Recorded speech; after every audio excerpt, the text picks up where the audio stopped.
I'm Michael Hitchborn, and this is the American Life League Report.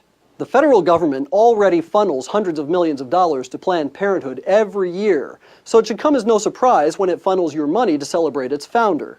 The Smithsonian National Portrait Gallery recently opened a new, federally funded exhibit that, according to the museum's curator, celebrates women who have challenged and changed America over the past century. Included in the list is notorious liberal feminist Margaret Sanger.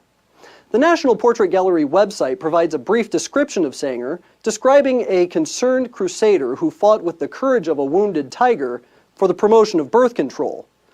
What the Smithsonian exhibit fails to mention, however, is that Margaret Sanger founded the largest abortion chain in the country, now known as Planned Parenthood.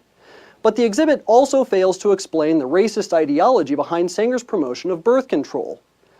Many people don't really know what eugenics is. Eugenics is defined as belief in the possibility of improving the qualities of the human species by discouraging reproduction by persons having genetic defects or presumed to have inheritable, undesirable traits. Essentially, eugenics is the creation of a master race by controlling who has children and who doesn't. An article appearing in the January 31st, 1922 edition of the New York Times bore the headline, "Mrs. Sanger says Superman is the aim of birth control." If creating a race of supermen is the goal, who did Sanger believe had genetic defects or undesirable traits that stood in the way?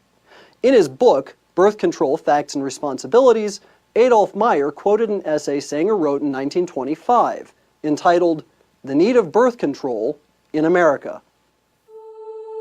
Birth control is not merely an individual problem. It is not merely a national question.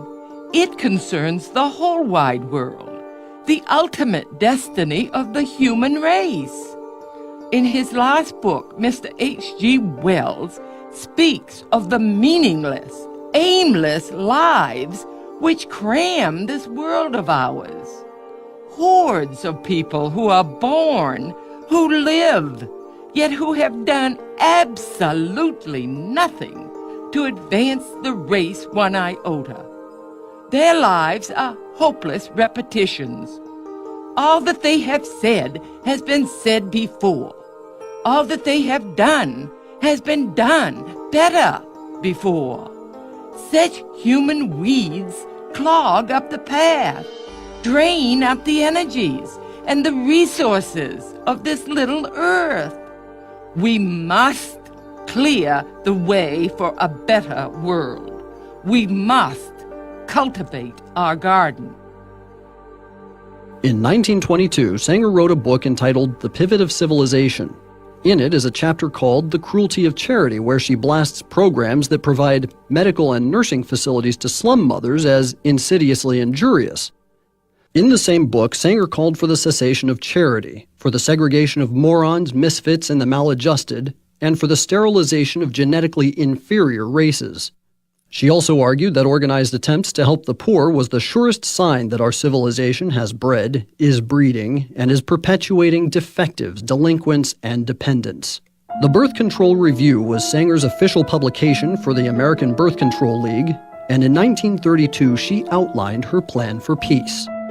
The main objectives of the Population Congress would be to apply a stern and rigid policy of sterilization and segregation to that grade of population whose progeny is already tainted, to give certain dysgenic groups in our population their choice of segregation or sterilization, and to apportion farmlands and homesteads for these segregated persons where they would be taught to work under competent instructors for the period of their entire lives.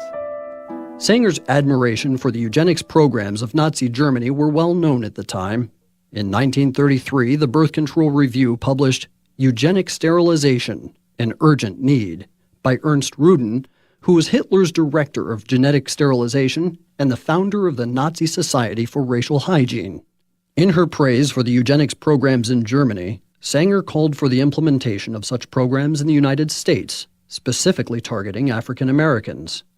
The following editorial was published in the 1932 issue of the Birth Control Review. The Negro problem is one of the most complicated and important confronting America. Whatever the ultimate answer may be, such an attitude brings to light the function of birth control as a necessary agency in its solution. The present submerged condition of the Negro is due in large part to the high fertility of the race under disastrously adverse circumstances. Thus, the question arises, to what extent birth control has had a eugenic effect upon the Negro race? If any question should remain about Sanger's racist agenda, a 1939 letter she wrote to Dr. Clarence Gamble should remove all doubt. We should hire 3 or 4 colored ministers, preferably with social service backgrounds and with engaging personalities. The most successful educational approach to the Negro is through a religious appeal. We don't want the word to go out that we want to exterminate the Negro population. And the minister is a man who can straighten out that idea if it ever occurs to any of their more rebellious members. Can there be any wonder why Planned Parenthood opens its facilities in poor inner-city neighborhoods populated by minorities? Can there be any doubt that Sanger's philosophy of creating a pure race is what fuels Planned Parenthood's support of embryonic stem cell research? Margaret Sanger was a racist. She's responsible for the millions of babies that have been ethnically cleansed from our country and should not be celebrated by the taxpayer-funded Smithsonian. Please visit the website and contact the Smithsonian demanding that materials on Sanger be removed from the exhibit. For American Life League, I'm Michael Hitchborn.